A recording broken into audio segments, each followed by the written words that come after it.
तो भाई स्टार्ट करते हैं डे वन अपना। Day one of equity trading.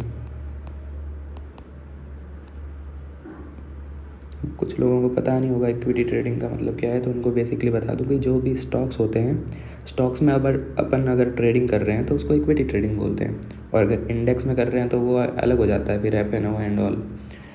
तो अपन बेसिकली नेक्स्ट 30 डेज़ तक इक्विटी ट्रेडिंग में मास्टरी करेंगे। तो आज अपना डे वन होने वाला है। तो बेसिकली अपन स्टार्ट करते हैं अपना डे वन दो चीज़ों से, fundamental analysis and technical analysis. तो ये दो चीज़ों पे अपन बात करेंगे। एक होता है फंडामेंटल एनालिसिस। तो फंडामेंटल अपन पहले ये चीज़ क्लियर कर लेते हैं कि अपन ये बात क्यों कर रहे हैं। तो बहुत लोगों को कन्फ्यूज़न होता है कि अपन अगर ट्रेडिंग में जा रहे हैं तो अपन को फंडामेंटल एनालिसिस की ज़रूरत पड़ेगी या फिर टेक्निकल एनालिसिस की ज़रूरत पड़ेगी। तो उनको एकदम बेसिक से बताना है मेरे को कि फंडामेंटल एनालिसिस होता क्या है और टेक्निकल एनालिसिस होता क्या है। जब अपन को पता चल जाएगा कि ये होता क्या है एग्जैक्टली, तो अपन खुद समझ पाएंगे कि कौन सी चीज़ अपने लिए ज़रूरी है और कौन सी चीज़ अपने लिए ज़रूरी नहीं है। तो बेसिकली फंडामेंटल एनालिसिस जो होता है वो कंपनी बेस्ड ऑन कंपनी पे बेस्ड होता है। नोट्स बनाते रहना साथ में। उसके बाद में कंपनी पे बेस्ड होने का मतलब है कि कंपनी की बैलेंस शीट, कंपनी का P&L स्टेटमेंट, कंपनी का कैश फ्लो, कंपनी का क्वार्टरली रिजल्ट। बेसिकली आप बोल सकते हो कि ओवरऑल ग्रोथ ऑफ कंपनी, ये अपन को पता चलता है फंडामेंटल एनालिसिस से। बट टेक्निकल एनालिसिस जो होता है वो एक डाटा होता है जो चार्ट पे प्रेजेंट होता है, data present in the chart. तो टेक्निकल एनालिसिस को डायरेक्टली अपन बोल सकते हैं data present on the chart.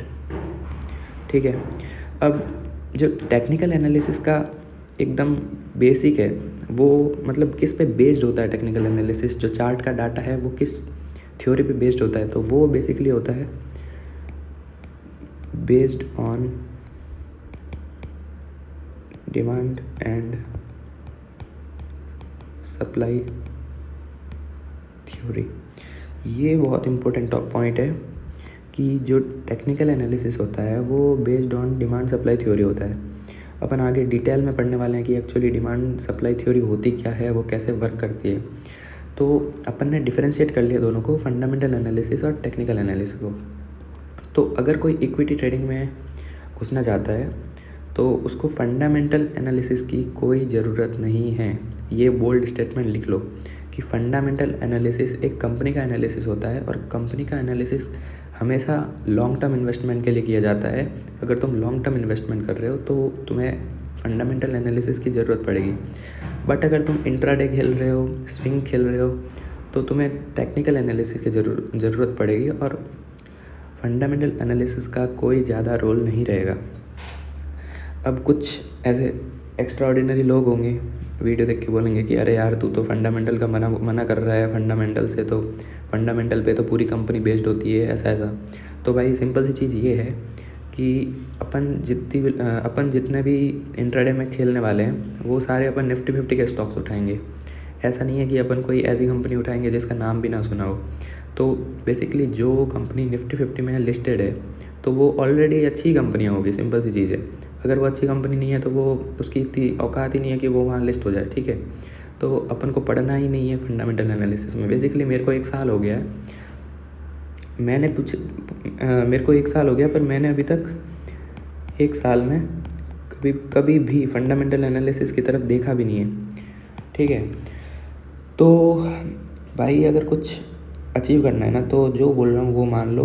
Next 30 day में आपको खुद को डिफरेंस दिख जाएगा, बाकी जो जनता आपको बताती है और मैं जो बता रहा हूँ। तो सिंपल सी चीज़ है कि फंडामेंटल एनालिसिस के बारे में सोचना ही नहीं है। अभी तक का बेस्ट लर्निंग बुलेट पॉइंट अगर मान लो आप तो यही है। नेक्स्ट भाई, अब कुछ लोग होते हैं कि हाँ सर मान लिया, आपने जो बोला मान लिया, अब बताओ नेक्स्ट क्या करना है। तो अभी तक का अपन ने ये देखा कि टेक्निकल एनालिसिस जो है उसी के बेसिस पे होती है ट्रेडिंग, ठीक है। और ये खुद किस पे बेस्ड है? डिमांड एंड सप्लाई थ्योरी पे। तो बेसिकली कहने का ये मतलब है कि अगर आपको ट्रेडिंग करनी है तो आपको टेक्निकल एनालिसिस आना चाहिए। टेक्निकल एनालिसिस आने के लिए आपको डिमांड सप्लाई की थ्योरी आनी चाहिए। तो अपन डिमांड एंड सप्लाई थ्योरी पे जाने से पहले कुछ चीज़ें और क्लियर कर लेते हैं। जैसे आपको नेक्स्ट 30 डे के लिए क्या क्या चीज़ें चाहिए थी वो मैंने पहले भी बताई थी। एक बार मैं क्लियर कर दूं कि आप एक ज़ीरोधा या फिर ग्रो में अकाउंट खुलवा लो, demat. And next is trading view download कर लो। दैट्स इट, 2 चीज़ें आपको चाहिए। उसके अलावा अब अपन मुद्दे पे आते हैं भाई, बिना कुछ टाइम वेस्ट किए टेक्निकल एनालिसिस के बारे में थोड़ी और बात करते हैं। चलो चार्ट खोल के दिखाता हूँ आपको। लाइक ये ट्रेडिंग व्यू है, छोड़ो ज़ीरोधा पे देख लेते हैं।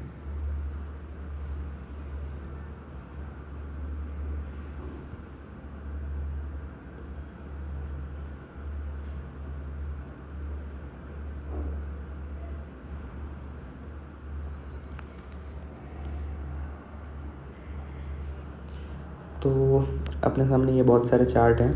लाइक पेटीएम का चार्ट ओपन कर लेते हैं अपन। तो ये जो अपन को चार्ट दिख रहा है, अभी अपन को मार्किंग्स पे नहीं जाना है। चलो अपन को क्लियर चार्ट पे चलते हैं। जैसे ये चार्ट है, तो ये जो चार्ट है इसमें ये बहुत सारी आपको कैंडल्स दिख रही होगी। कोई रेड कैंडल है, कोई ग्रीन कैंडल है, और ये लाइंस वगैरह भी दिख रही होगी। तो अभी अपन को सिर्फ कैंडल्स पे जाना है, लाइंस पे नहीं जाना है। जो चीज़ बता रहा हूँ सिर्फ उसी चीज़ पे फोकस करना है। उसके अलावा जो भी चार्ट में है उससे अपन को कोई मतलब नहीं है फ़िलहाल के लिए। तो बेसिकली चार्ट मैंने ओपन किया है ये बताने के लिए कि ये जो कैंडल्स है, लाइक रेड कैंडल हो गई, ग्रीन कैंडल हो गई, ये एक्चुअली में अपन को बताती क्या है, मतलब इनको देख के अपन को क्या फ़ील आनी चाहिए, वो अपन आज बात करने वाले हैं कि एग्जैक्ट ये कैंडल्स अपन को क्या बताती है और इनको देख के अपन को क्या समझना है, क्या फ़ील आनी चाहिए। तो अपन स्टार्ट करते हैं वापस अपना ड्राइंग टूल। कहाँ गया? ये रहा। तो अपन स्टार्ट करते हैं एक ग्रीन कैंडल से। तो ये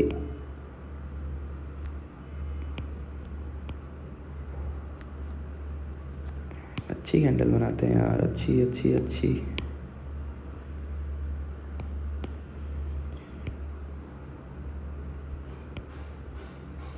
ये ग्रीन कैंडल है, ठीक है। ये ग्रीन कैंडल हो गई अपनी, और ये हो गई अपनी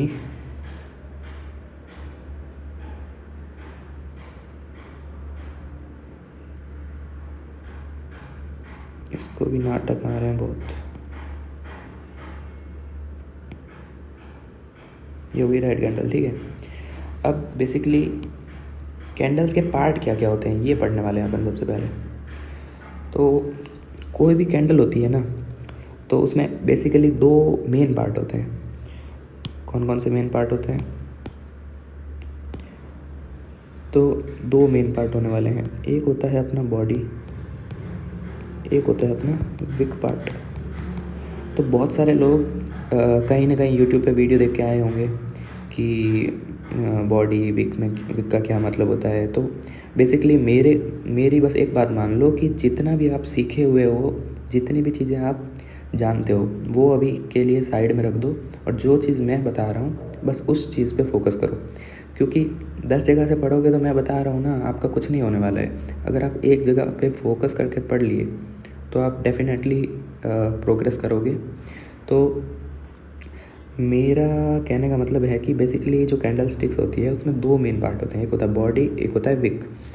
अब अपन को ये समझना है कि बॉडी क्या है और विक क्या है। तो बेसिकली ये आपको यहाँ से यहाँ तक जो चीज़ देख रहे हो तो वो है अपनी बॉडी। ये पूरी बॉडी पार्ट है। और ये किसी में बड़ा हो सकता है बॉडी पार्ट, किसी में छोटा हो सकता है, ये वेरी करेगा, ठीक है। नेक्स्ट विक क्या होती है, तो विक होती है ये होता है विक पार्ट, ठीक है। This is wick and this is body. तो अब ये तो ठीक है, समझ गए बॉडी क्या है विक क्या है। अब मेन मुद्दा आता है कि ये अपन को बताता क्या है एग्जैक्टली। दिक्कत आ रही है थोड़ी।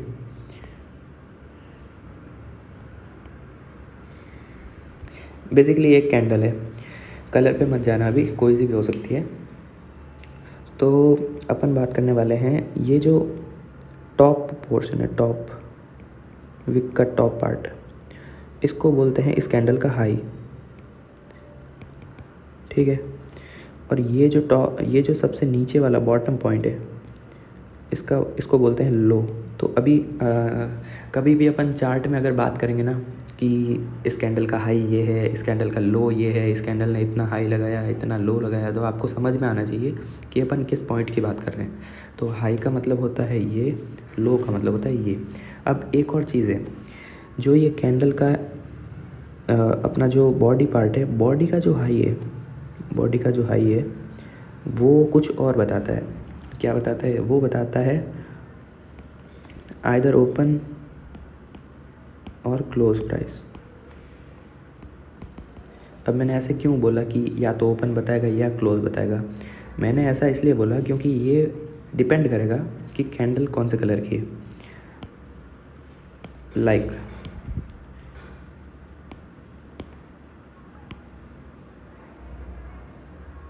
अगर कैंडल ग्रीन हुई तो डेफिनेटली जो लोअर पार्ट ऑफ बेस है, लोअर मोस्ट पार्ट, वो हमेशा ओपन प्राइस होगी। कि यहाँ से प्राइस ओपन हुई है, देन आफ्टर प्राइस ऊपर मूव करी है, ऊपर मूव करते हुए यहाँ जाके उसने क्लोजिंग दी फाइनली, तो इसको बोलेंगे क्लोज प्राइस।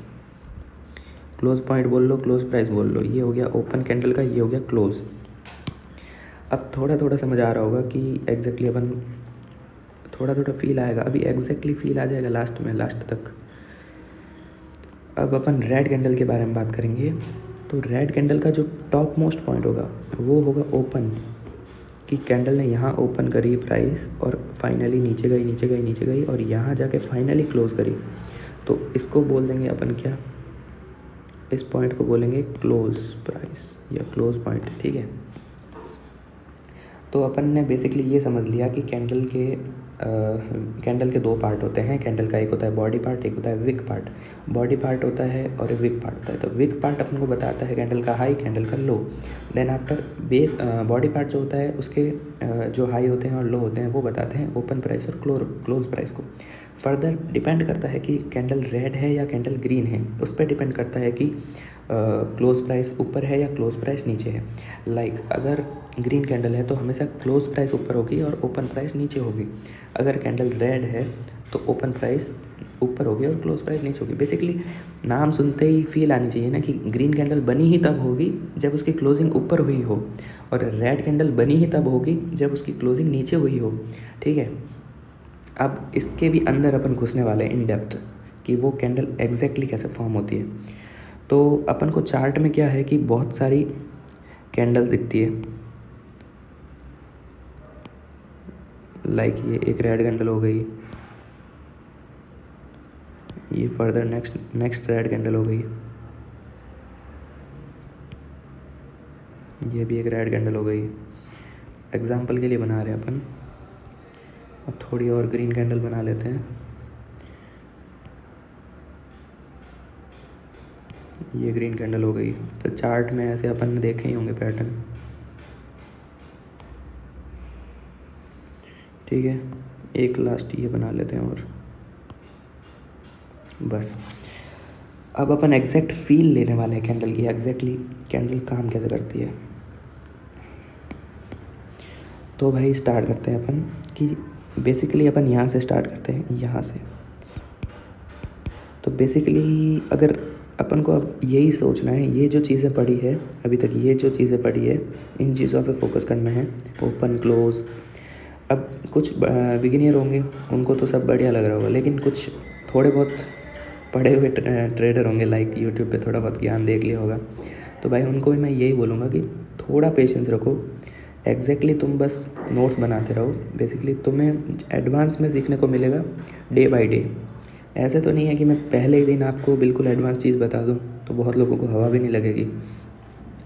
तो इसलिए मैं बोल रहा हूँ कि बस भरोसा रख लो कि मैंने 1 साल में मेहनत करी है और कुछ अचीव किया है, तो कुछ तो बात होगी तभी इतनी हिम्मत है कि मैं अब सिखाने पे आया हूँ। ऐसा तो है नहीं कि कुछ आता जाता अपन को है नहीं, अपन सिखाने में आ जाए।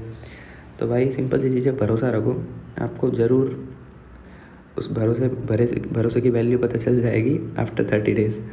बार बार मैं क्या ही बोलूँ, अब अपन स्टार्ट करते हैं। तो बेसिकली कीबोर्ड को भी अभी बकचोदी करनी है, तो अपन स्टार्ट करते हैं। तो बेसिकली ये कैंडल है, रेड कैंडल है, तो इसका रेड कैंडल के होने से ही अपन को पता चल जाना चाहिए कि ये इसका ओपन होने वाला है और ये इसका क्लोज़ होने वाला है। अब सिर्फ ओपन और क्लोज़ होने से वो नहीं हो जाएगी सारी चीज़। ओपन पता चल गया, क्लोज़ पता चल गया, अपन को एग्जैक्टली फील लेनी है, कैंडल की फील, अंदर घुसना है कैंडल के। तो अपन को ये पता होना चाहिए कि प्राइस यहाँ पे ओपन हुई, देन आफ्टर प्राइस ऊपर गई। ऊपर क्यों जाती है? जब बायर्स बहुत ज़्यादा होते हैं, तो बायर्स जब भी ज़्यादा होंगे तो उस स्टॉक की डिमांड बढ़ेगी, और स्टॉक की डिमांड बढ़ेगी तो प्राइस अप मूव करेगी, और अप मूव करेगी तो हल्की सी ग्रीन कैंडल बनी होगी यहाँ पे। यहाँ तक अपन को हल्की सी ग्रीन कैंडल देखने को मिली होगी। देन आफ्टर क्या हुआ, यहाँ से प्राइस धीरे धीरे धीरे धीरे नीचे जाने लगी, और यहाँ फिर वापस रेड कैंडल का फॉर्मेशन होने लगा। यहाँ तक रेड कैंडल बनती रही। देन आफ्टर थोड़ी और नीचे गई, जहाँ तक विक का लास्ट पॉइंट है वहाँ तक गई। देन आफ्टर वापस क्या हुआ कि बायर्स थोड़े थोड़े आने लगे और प्राइस को अप मूव ले जाने लगे। तो क्या हुआ, धीरे धीरे प्राइस वापस ऊपर जाने लगी। इसलिए ये जो देख रहे हो ना आप, लोअर मोस्ट पार्ट विक का, ये विक पार्ट बना ही इसलिए है कि प्राइस एक बार नीचे आई और फिर वापस ऊपर गई, इसीलिए ये विक पोर्शन बना है। और एग्जैक्टली ये वाला विक भी ऐसे बना है कि प्राइस ऊपर गई लेकिन वापस नीचे आ गई। तो एग्जैक्टली ओपन और क्लोज के बीच में तो बॉडी है, और बाकी जो एक्स्ट्रा पार्ट है वहाँ पे अपन को विक दिखाई दे रही है।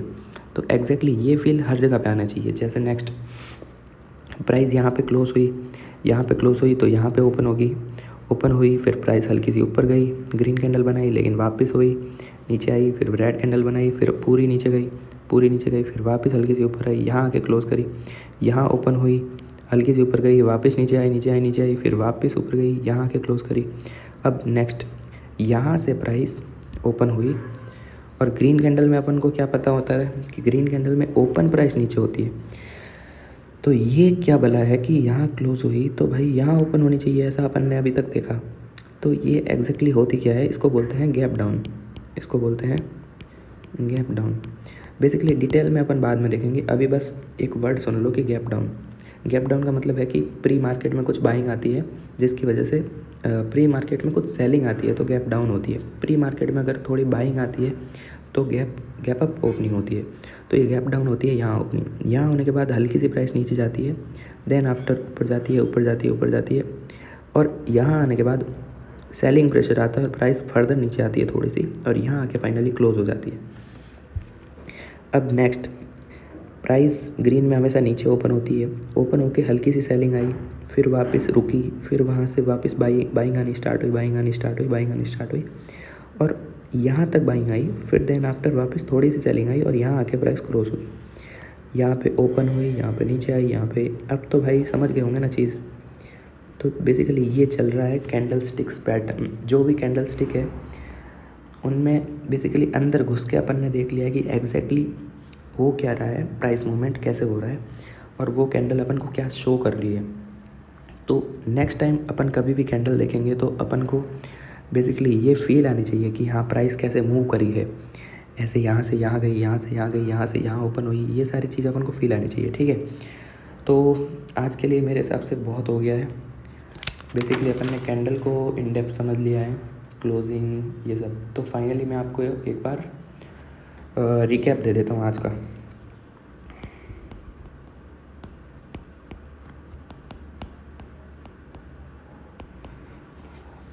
सबसे पहला होमवर्क,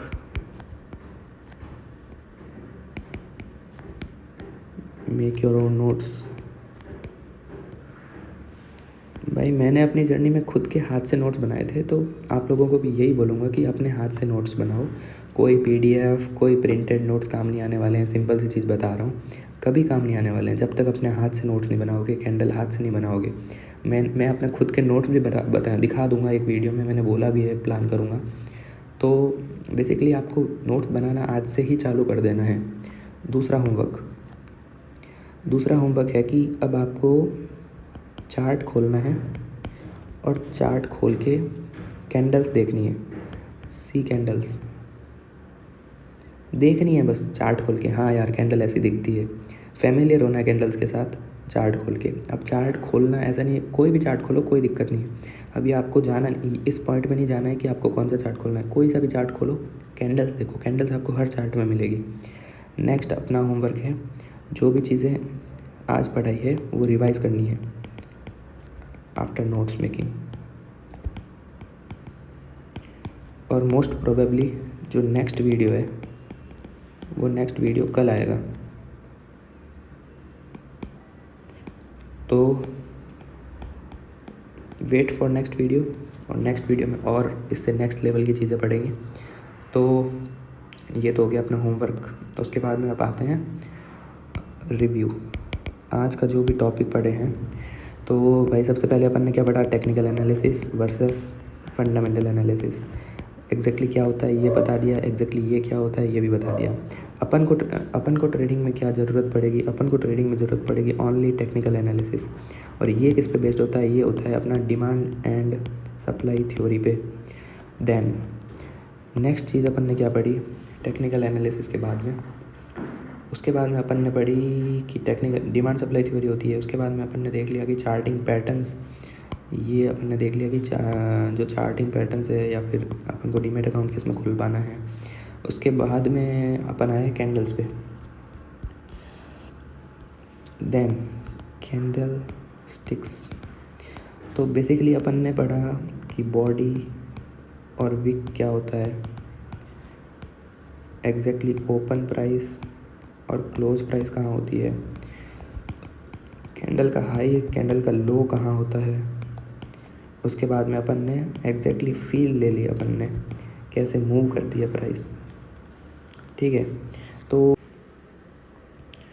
भाई मेनली अपन ने सारी चीज़ें देख ली है, रिव्यू कर लिया है। तो अब एक ही चीज़ है अपने पास कि लाइक, सब्सक्राइब, शेयर कर लेना वीडियो को।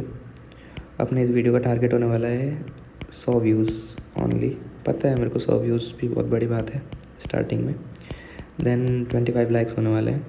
एंड तीसरा पॉइंट ये है कि अगर किसी को इंस्टा पे फॉलो करना हो तो अपना पेज है @trade the dream _ इस पे क्या है कि मैं स्टोरी पे शेयर करते रहता हूँ, जो भी मैं मंडे टू फ्राइडे ट्रेड्स लेता हूँ एज ए स्टोरीज शेयर करता हूँ। तक वीडियो अगर देख लिया है ना, तो मैं एक चीज़ क्लियर करना चाहता हूँ कि अगर इक्विटी ट्रेडिंग एक इतना बड़ा केक है, केक, तो भाई मैं एक एक वीडियो से आपको भाई पीस बाय पीस वो केक प्रोवाइड कर रहा हूँ। तो आप ये बिल्कुल मत सोचना कि इस वीडियो में तो यार दम ही नहीं लग रहा है, इस वीडियो में तो ऐसा कुछ लग नहीं रहा है कि वो मतलब इसको देख के हम ट्रेडिंग सीख जाएंगे। तो भाई आप एक पीस को देख रहे हो, फाइनली आफ्टर 30 डेज जो बनने वाला है ना इन सबको मिला के, वो बहुत ज़्यादा पावरफुल होने वाला है। और उस पावरफुल टूल से आप एग्जैक्टली मार्केट में ट्रेडिंग कर पाओगे विद कॉन्फिडेंस, ये मैं गारंटी ले रहा हूँ। तो बस अभी आप इस चीज़ पे फोकस करो कि आपको जो जो एक एक लाइन मैं बता रहा हूँ, एक एक लाइन वो आपको दिमाग में उतारनी है और नोट्स में उतारनी है। तो ये चीज़ आप बस कर लो, एक चीज़ बस करने का बोल रहा हूँ आपको, नोट्स बना के उस चीज़ पे फोकस करो और बाकी कहीं दूसरी जगह पे डाइवर्ट नहीं होना है। तो सीधी सी बात ये है कि भाई अगर तुम चीज़ें फॉलो करोगे तभी तुम्हें रिजल्ट मिलेंगे। That's it for today.